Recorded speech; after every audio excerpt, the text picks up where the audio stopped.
घंटाघर से आपको संतला देवी के लिए 13 किलोमीटर का सफ़र तय करना होगा।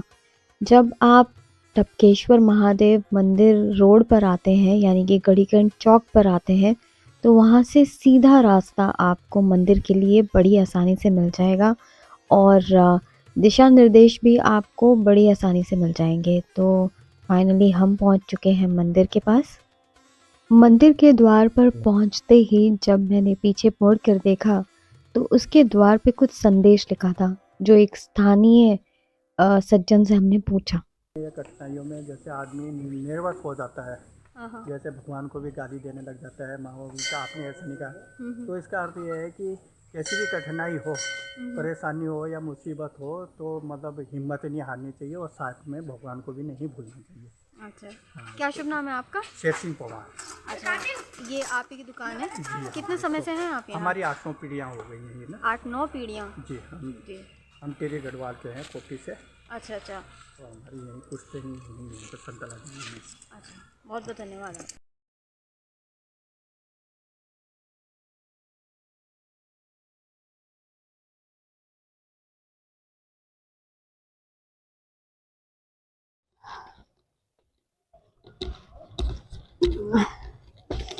तो पता तो चल गया होगा आप लोगों को कि आज हम लोग कहाँ हैं।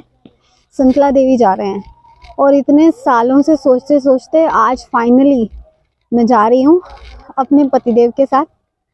मेरे व्यूवर्स ने मुझे कहा था कि मैं कैमरा के सामने आऊँ, तो बेशक आप लोगों की बात मैं कैसे नहीं मानूंगी। पिकनिक करने वालों के लिए ये जगह बहुत ज़्यादा अच्छी है। मतलब पार्किंग की व्यवस्था है, खाने पीने की बिल्कुल व्यवस्था है और व्यू तो हमेशा से एक गजब था इसका। हाँ, मुझे एक चीज़ के लिए काफ़ी दुख हुआ कि पहाड़ों को ज़बरदस्ती काट के, वो थोड़ा सा दुखदाई लग रहा है, लेकिन बहरहाल हम तो आप लोगों को दर्शन करवाने के लिए आए हैं और अब हम दर्शन भी करवाएंगे आपको और संबंधित जो भी मान्यता है वो भी आप लोगों के साथ शेयर करेंगे। तो चलें आगे की तरफ।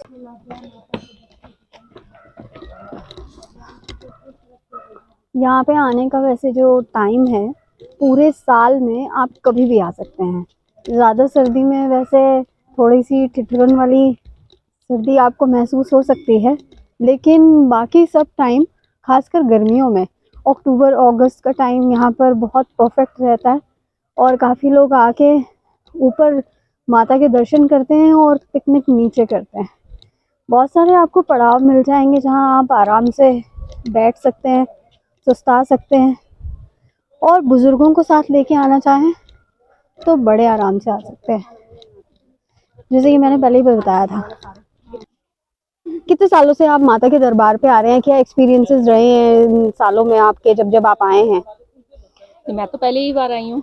अच्छा, लेकिन आकर बहुत अच्छा लगा। माता के दरबार आगे देखिए विचार बनाया है कि आगे भी आते ही रहेंगे। अच्छा। माता बुलाएंगी तो आते रहेंगे। अच्छा, तो कोई विशेष मान्यता है यहाँ की और जिसकी वजह से नहीं, आपके इतना मेरे कदम को नहीं हमेशा- पता, क्योंकि मैं तो देहरादून अभी शिफ्ट हुई हूँ। अच्छा, हम लोग मुरादाबाद से हैं यहाँ। मुरादाबाद से? हाँ जी। अच्छा, और आपके क्या एक्सपीरियंसेस रहे हैं? मैं तो यहाँ 10 सालों से लगातार प्रत्येक वर्ष आती हूँ और माता रानी की कृपा है, बहुत ज्यादा इनकी मान्यता है। मतलब मैं जब आती हूँ बड़ी शांति मिलती है और इनके सामने जो भी हम याचना करते हैं वो हमारी पूरी होती है। अच्छा, मतलब इतना इनके लगातार 8-9 सालों से लगातार साल में एक बार जरूर आती हूँ। कोशिश रहती है कि साल में एक बार जरूर आऊँ और कोशिश रहती है और आती भी हूँ, माता रानी बुलाती है तो आती हूँ। अच्छा, लेकिन इस बार का एक्सपीरियंस और ज्यादा अच्छा रहा क्योंकि इस बार रास्ता अच्छा बन गया। पहले कच्चा रास्ता होता था, उबड़ खाबड़ रहता था, लेकिन इस बार जब हमने चढ़ना शुरू किया नीचे से ही, तब लगा कि तो रास्ता भी चौड़ा हो गया, क्योंकि एक साल बाद हम आए तो पिछले साल तो फिर भी थोड़ा कच्चा थोड़ा पक्का रास्ता था, लेकिन इस बार पूरा ऊपर तक पक्का हो गया है। तो बहुत सुविधा भी रही ऊपर माता के दर्शन करने में। तो अच्छा, क्या शुभ नाम है आपका? मैं सुमन अग्रवाल। और आपका? मेरा नाम कल्पना गुप्ता। अच्छा, लेकिन अब सोचा है कि अगर माता के यही रहा हम हर साल आएंगे। अच्छा, ये बहुत बढ़िया बात है। हर साल आएंगे माता के दरबार में। अच्छा, बहुत मान्यता है इनकी। बहुत अच्छा लगा माता के दरबार में आके, बहुत शांति मिली। धन्यवाद।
तो आ पहुंचे हैं हम संतला देवी मंदिर। संतला देवी मंदिर के अंदर कैमरा ले जाना बिल्कुल ही वर्जित है।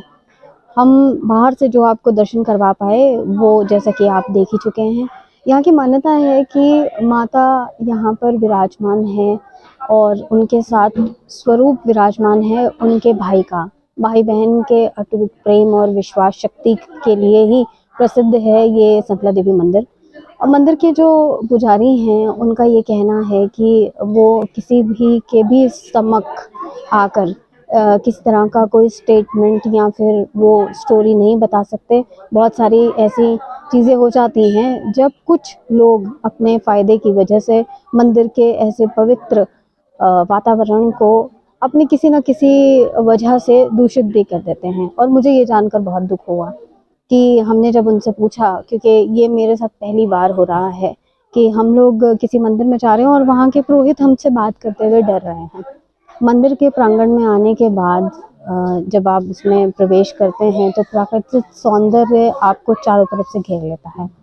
दूसरी यहाँ की मान्यता है कि माता के इस क्षेत्र में जब मुगल शासकों का साम्राज्य था तो उन्होंने यहाँ चढ़ाई करने की कोशिश की और बलपूर्वक इस क्षेत्र को हासिल करने की कोशिश की। जब उन्होंने ऐसा देखा कि यहाँ पर वो चढ़ाई करेंगे और युद्ध भी हुआ तो इस क्षेत्र को वो हासिल करना चाहते थे और माता ने अपनी शक्ति के द्वारा और बल जो कि विश्वास उनको अपनी माता पे था उसके तहत उन्होंने यहाँ पर उनको रहने नहीं दिया और रास्ते में ही रोक लिया।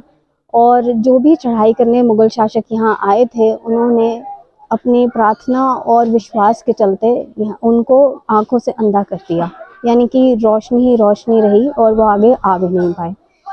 उनका संहार हुआ और वहीं पर वो लोग जो है खत्म हो गए।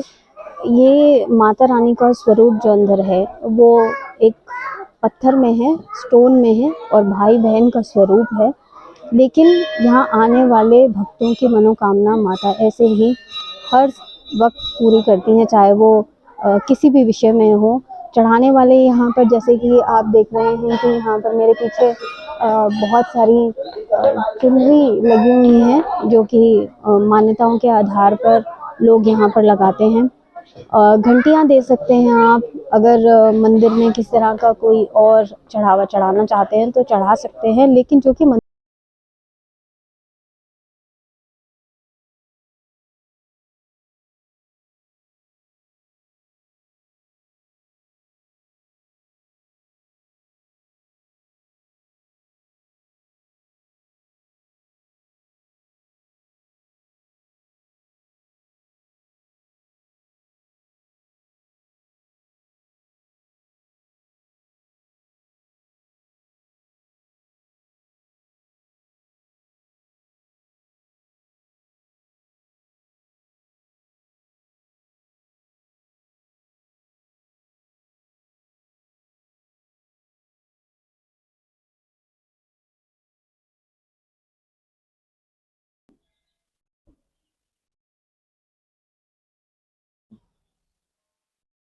संतला देवी मंदिर में आपको शांति मिलेगी।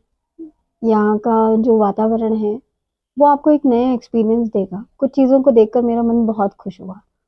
वो ये कि किसी भी मंदिर में आज की डेट में आप जाते हैं तो वहाँ पर कंस्ट्रक्शन हो रखा होता है, रेस्टोरेंट्स को सजाया जाता है, अच्छा इंटीरियर, गुड मार्बल, बहुत सारी चीज़ें बदल दी जाती है।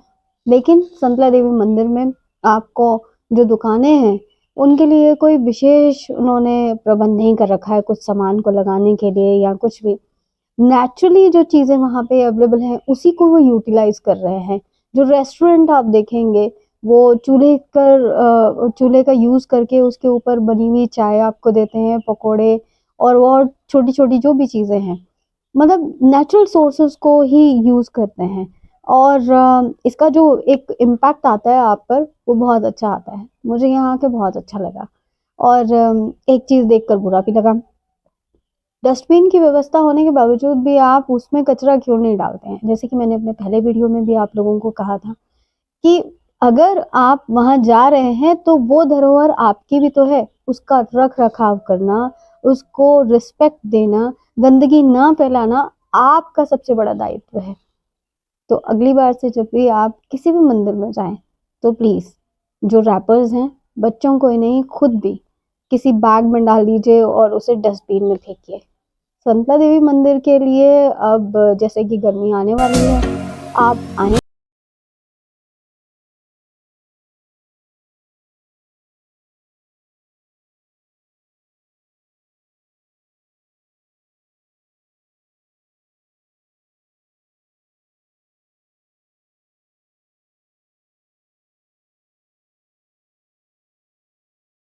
कीजिए एंड लाइक एंड शेयर्स।